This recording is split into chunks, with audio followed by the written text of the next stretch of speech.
Hey there, this is Anne Marie, the Anti-HR HR lady, and I'm taking a quick break from my vacation to respond to a question that often comes up from you guys, and it's always around bullying.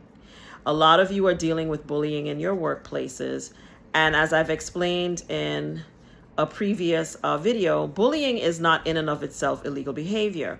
So if you go to your HR department or your manager and complain about bullying, there's likely to be no action taken by them. And in a lot of cases, they may just start targeting you to try to get rid of you, put you on a PIP or something. So it's very important to know how to talk about bullying if you're going to raise it in your workplace as a complaint. So I want to give you a couple tips about how to talk about bullying and how to report bullying in a way that is more beneficial and more likely to get an outcome that you're seeking. So the main thing that employers want to always avoid is being accused of doing anything that is illegal that can expose them to liability. So when you're thinking about bullying and when you're talking about bullying, instead of saying bullying, instead talk about how the treatment you are experiencing is feeling to you. For example, is it the bullying, or does it feel like harassment, for example? And how long has that harassment been taking place? And do you believe that that behavior is tied to your membership in some type of protected class or because of a protected characteristic? And as I've explained many, many times, the law prohibits employers from discriminating and engaging in bias against anybody based on their protected class or protected characteristic. And that could be race, ethnicity, sexual orientation, gender, your age, disability, religion.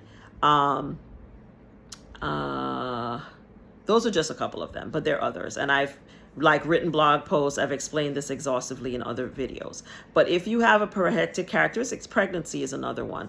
Protected characteristic or protected class, or a combination of them, and you believe that the underlying reason for why you're being harassed or bullied is tied to that, then you may be able to raise a effective complaint with human resources that will make them pay attention and that will make them take the action that you might be seeking, which is to make the manager stop engaging in that behavior and or to use it as the grounds to request a negotiated separation with severance, i.e. to make them pay you to leave the work environment, which is something I help my clients do. So it's important to know how to talk about bullying in order to get the reaction and the outcome that you're seeking. So instead of going to HR and saying, I'm being bullied, instead you might want to say, I'm being subjected to an ongoing and escalated harassment campaign by my manager, and I believe that the reason that it is happening is because of my membership in a protected class,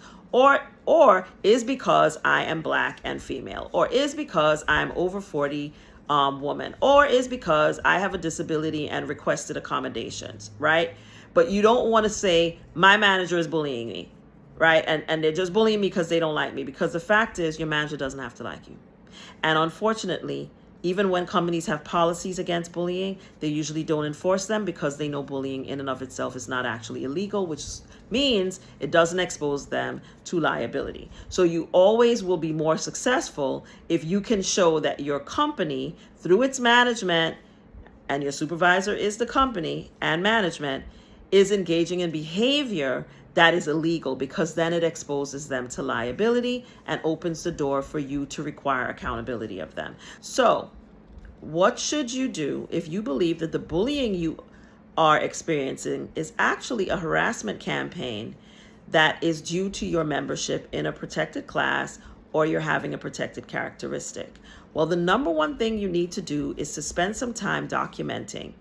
You need to document the instances of the harassment, how often it has happened, what was said, who was present when it took place, right? And you want to establish a pattern of behavior. So you don't want to just show a one-off instance that one time someone did something, but you want to show over a period of time that that behavior has been ongoing and escalating. So if it started out as one comment and then it went to 2 and 3 a day and in front of other people and at meetings and so on, You want to document all of that. I have an online documentation journal that you can grab access to that will assist you in effectively documenting discrimination in your workplace. And so I would suggest that you grab access to that and start documenting the instances of harassment in your workplace, and start thinking in terms of harassment versus just labeling it as bullying. I really think one of the main things that we have to learn to do when we talk about bullying is to change the way that we talk about it, right? And so it's very important to switch, the lever in your brain, and instead call it what it is often, which is an ongoing campaign of harassment where you're being targeted and mistreated, and pay very close attention to the way other colleagues and members of your team are being treated versus how you are treated, because that will allow you to establish that your workplace is becoming a hostile workplace where harassment on an ongoing and escalating basis is taking place, and your belief that it is taking place based on your membership in a protected class or based on a protected characteristic.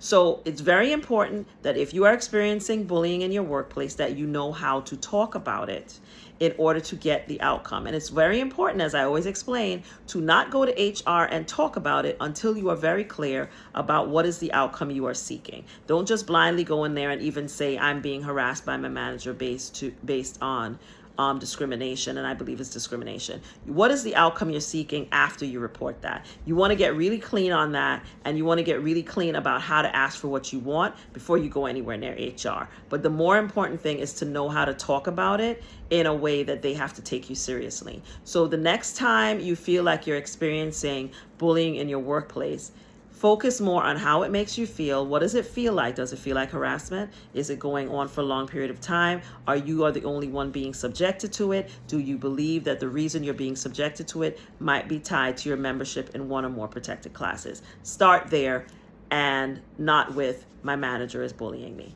I hope that this is helpful. If you need help putting any of this into action, feel free to visit my website and book a discovery call, and we can talk more about creating a strategy and a plan that you can execute to remove yourself from such a situation, sometimes, in many cases, with a check in hand.